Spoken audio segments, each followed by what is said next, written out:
Assalamualaikum, selamat sejahtera, selamat kembali ke FOC. Okey guys, ini adalah review untuk Insta360 One RS Twin Edition selepas 2 bulan. Kamera ni dihantar kepada aku oleh Insta360 for free, tapi ini bukanlah promotional video ataupun paid review. Jadi aku akan kongsikan secara honest review aku mengenai kamera ni dari pengalaman aku penggunaan selama lebih kurang 2 bulan.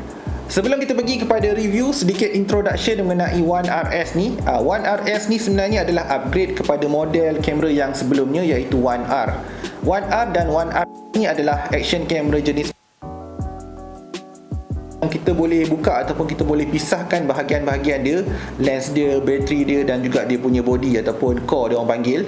Idea dia adalah sama macam kita menggunakan kamera DSLR, di mana kita boleh swap dia punya lens. Jadi untuk yang kamera ni kita boleh swap daripada 360 lens kepada lens 4K biasa, ataupun kita boleh pakai yang 1 inch lens lah, ataupun apa-apa lens yang akan ada lah pada masa yang akan datang untuk Insta360 ni. Jadi itu adalah konsep asas dia bagi kamera ni, modular basis. Satu kamera dengan pelbagai fungsi, boleh jadi 360 kamera, boleh jadi sebagai action kamera tradisional yang biasa. Seperti mana yang aku cakap tadi, One RS ni adalah upgrade kepada One R. Jadi apakah key difference dia ataupun upgrade yang telah dibuat kepada One RS ni compare kepada One R? Satunya adalah daripada segi size sensor. Jadi dia lebih megapixel dan untuk video resolution dia pun lebih kalau nak comparekan dengan One R. Yang keduanya adalah daripada segi prosesor. Prosesor untuk One RS ni telah di-upgrade, so dia lebih laju lah kalau nak comparekan kepada One R. Yang ketiga adalah upgrade daripada segi mikrofon. Untuk One RS ni dia ada 3 mikrofon, jadi suppose dia ada better quality lah compare dengan One R. Yang keempat adalah daripada segi battery capacity. One RS ni dah di-upgrade daripada segi capacity dia lebih besar kalau compare dengan One R. Dan yang kelima adalah One RS ni dia ada digital zoom. Yang keenam, One RS ni dia ada 6K wide cinematic mode. Yang ketujuh, dia punya casing ni telah di-upgrade untuk memudahkan camera operation. Dan yang terakhir, nombor 8, dia telah di-improve daripada segi stabilization. So ni dia closer look zoom in untuk Insta360 One RS. Set yang aku ada ni adalah Twin Edition. Jadi dia ada 2 lens yang interchangeable. Dia ada 4K boost lens yang aku tengah pasang ni, dan satu lagi yang tu 360 lens. Ada satu lagi optional lens yang korang boleh dapatkan ataupun korang boleh tambah, iaitu 1 inch lens. Tak ada dekat sini, jadi aku akan letakkan gambar dia dekat sini, yang korang boleh beli secara asing lah. Untuk video review ni aku akan kongsikan contoh footage dari kedua-dua lens ni, lens 4K dengan lens 360 ni, daripada camping trip aku yang lepas. Jadi ini adalah perkongsian ataupun review daripada user outdoor person. Jadi ini bukanlah technical review bagi kamera ni guys. Aku juga akan kongsikan beberapa perbezaan footage antara One RS ni dengan kamera lagi satu, iaitu One X2. Sebabkan aku tak ada kamera One RS dengan aku, jadi aku akan comparekan dengan One X2 lah yang aku ada, especially on 360 punya footage. Aku nak share sikit, since aku dapat kamera One RS ni, so kamera ni telah menjadi main kamera untuk setup YouTube production aku lah, ataupun video-video YouTube aku. So One RS ni sebagai main kamera utama, dan aku punya backup kamera untuk 360 footage aku menggunakan kamera One X2. Jadi kenapa aku pilih untuk setup macam tu, nanti aku akan kongsikan kemudian.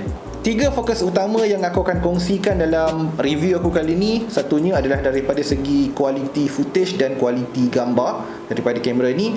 Yang keduanya adalah daripada segi kualiti audio. Dan yang ketiganya adalah daripada dia punya quality stabilization. Dan juga aku akan ada beberapa input tambahan untuk kamera ni nanti. Ok guys, kita akan terus pergi kepada contoh-contoh footage yang aku dah ambil menggunakan kamera ni. First kali kita akan tengok quality footage menggunakan 4K boost lens pada beberapa resolution.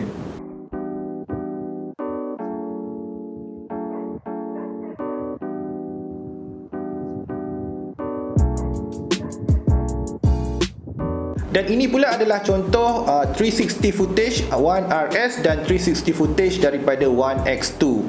So ni adalah comparison antara Insta360 One X2 dengan Insta360 RS side by side. Kamera ni sekarang ni aku setting sebelah-sebelah. So sekarang ni aku berada dekat rumah aku, belakang rumah. So kebetulan pagi ni baru lepas hujan, so ada pelangi kat depan tu. So sekarang ni kita nak tengok kualiti 360 punya video daripada dua kamera daripada Insta360 ni, X2 dengan RS. So kita nak tengok ada tak perbezaan dari segi kualiti ataupun sharpness ataupun daripada segi suara daripada kedua kamera ni. So ni adalah suara daripada Insta360 One X2. Testing 1 2, testing 1 2. So ni adalah audio daripada Insta360 One RS. So ada tak perbezaan kualiti video di antara dua kamera ni?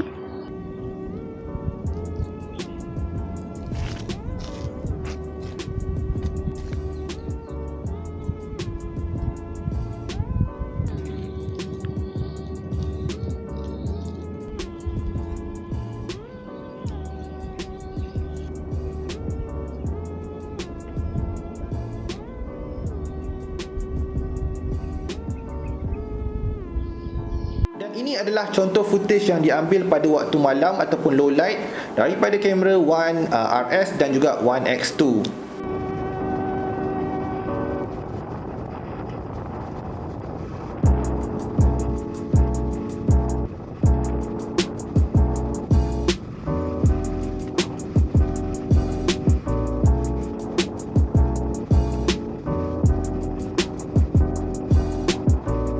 Dan ini adalah contoh 6K wide cinematic mode yang dirakam menggunakan 4K boost lens.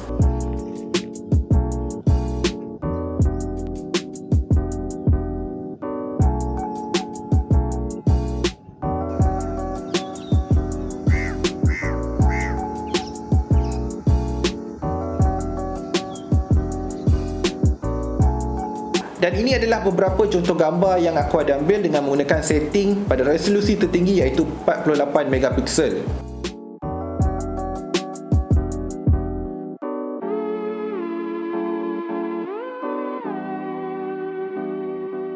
Okay guys, komen aku mengenai kualiti footage daripada kamera 48 megapiksel dengan half inch sensor ni pada resolusi yang tertinggi iaitu 6K.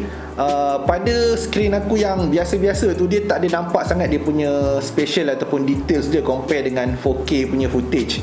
Mungkin kalau korang menggunakan skrin yang beresolusi lebih tinggi, mungkin boleh nampak lah dia punya perbezaan dia. Tapi bagi PC aku tak nampak lah. Aku rasa kalau kat handphone pun mungkin tak nampak jelas lah dia punya details.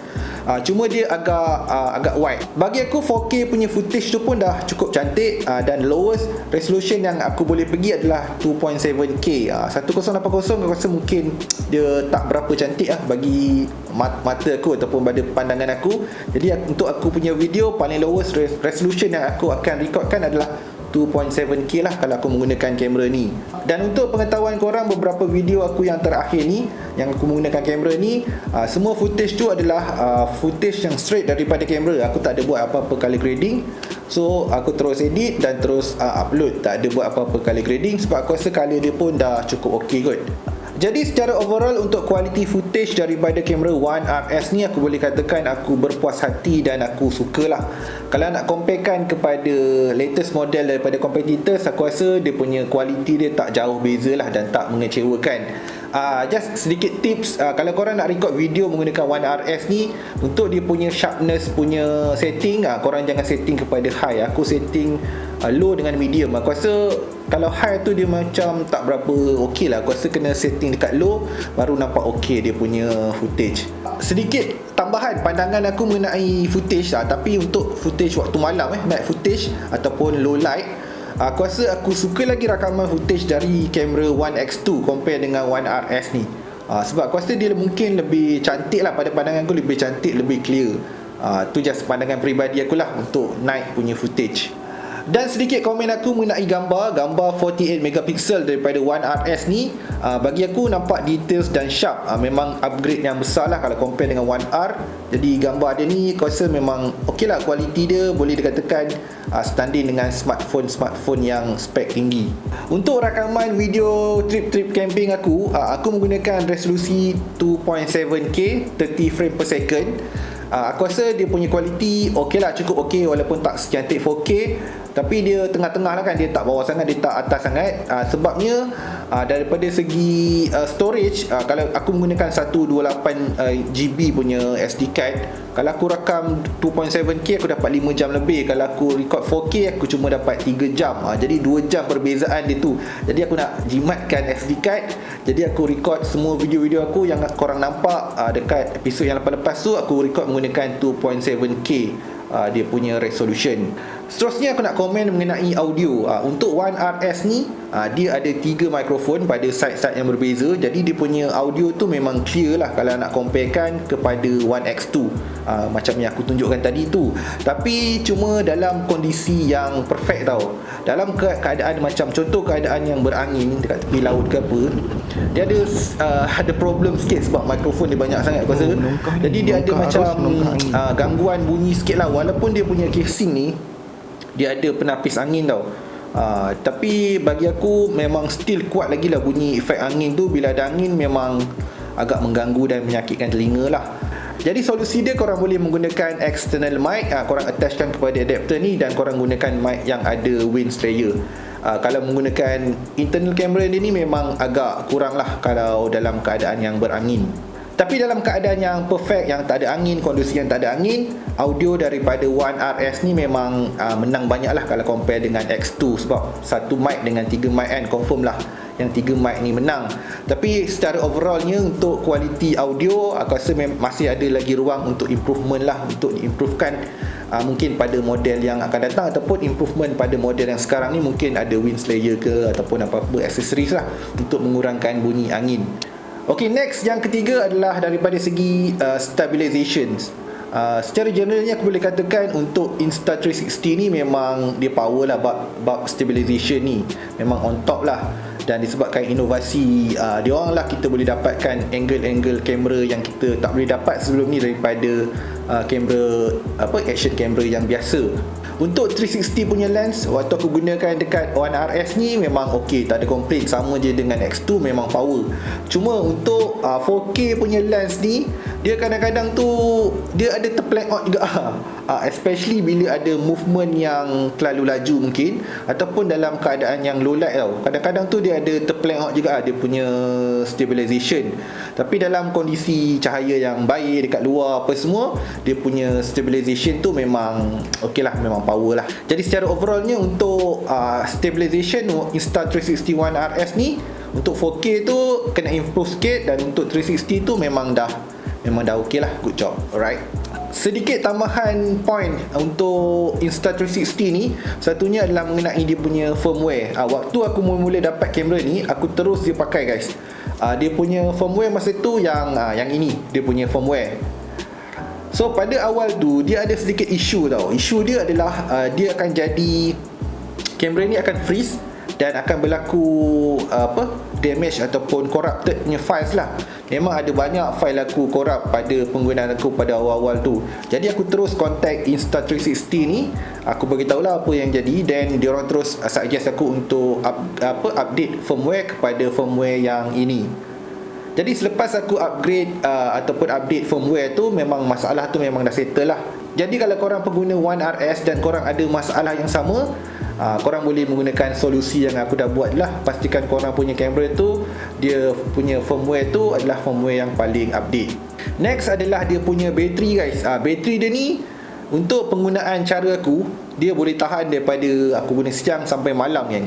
Tapi untuk aku punya cara aku adalah aku akan record clip ni pendek-pendek tau. Aku akan record 30 saat sampai ke 2 minit macam tu, dan aku stop. Dan bila ada benda nak cakap ataupun ada benda menarik, aku record balik. Aku tak record lama-lama setengah jam aku tak record macam tu. Jadi dengan penggunaan aku tu, aku boleh gunakan daripada aku start sampai malam. Jadi untuk trip aku camping tu biasakan 2 malam, aku bawa 2 bateri je. Tapi biasanya aku akan gunakan satu, dan malam tu aku charge, besok aku guna balik. Jadi bagi aku bateri performance dia memang terbaik lah, memang bagus. Dan untuk penggunaan aku selama lebih kurang 2 bulan ni, bateri performance dia memang baik lah. Dia tak pernah lagi lah macam gila. Contoh macam kita pasang mula 100, lepas tu dia tiba-tiba turun jadi 30 kan. Setakat ni tak pernah jadi lagi macam tu lah. So untuk bateri dia memang terbaik.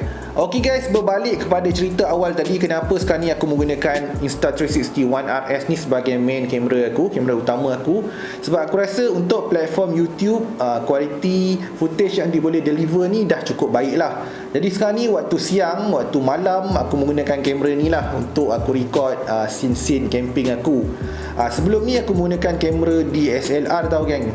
Tapi bila dalam lama ni sebenarnya agak renyah saya nak bawa kamera DSLR ni, especially untuk trip-trip dekat laut. Sebelum ni aku menggunakan kamera action camera yang lain, tapi kamera tu dia tak adalah latest model pun. Aku menggunakan Hero 7, Hero 7. Jadi dia untuk scene-scene malam tu aku rasa dia memang agak fail sikit lah. Sebab tu aku terpaksa menggunakan kamera DSLR yang aku tengah record sekarang ni. Jadi itulah sebabnya aku sekarang ni boleh menggunakan satu kamera saja, iaitu One RS ni.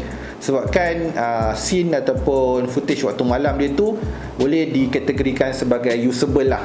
Usable bukan perfect. Dia tak adalah sepower DSLR, tapi untuk YouTube okey lah kan. Jadi ada scene-scene waktu malam. One RS sebagai main kamera, dan backup kamera aku sekarang ni adalah One X2 untuk aku ambil scene-scene 360 lah, sikit-sikit waktu camping tu.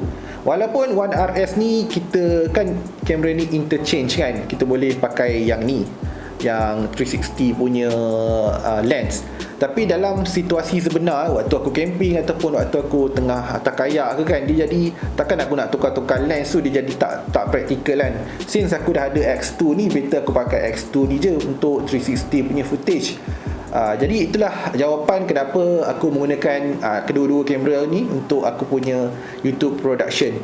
Last mengenai harga. Harga untuk One RS ni Twin Edition dalam pasaran range dia adalah dalam 2,400 ke 2,500 plus macam tu. Jadi harga dia dekat lah, lebih kurang sama dengan model yang terbaru daripada GoPro, iaitu Hero 10. Jadi pilihan pada tangan korang untuk nak pakai kamera yang mana yang korang rasa sesuai dengan penggunaan korang. Setiap kamera ni dia ada pros dia ada cons dia.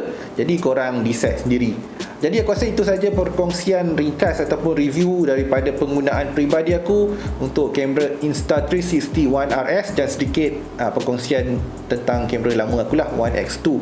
Jadi kalau korang berminat, aku akan letakkan link dia dekat deskripsi video dekat bawah. Korang boleh klik dekat link tu. Jadi terima kasih kepada korang yang telah menonton video ni sampai habis. Jumpa di video camping akan datang. Assalamualaikum. Bye bye guys.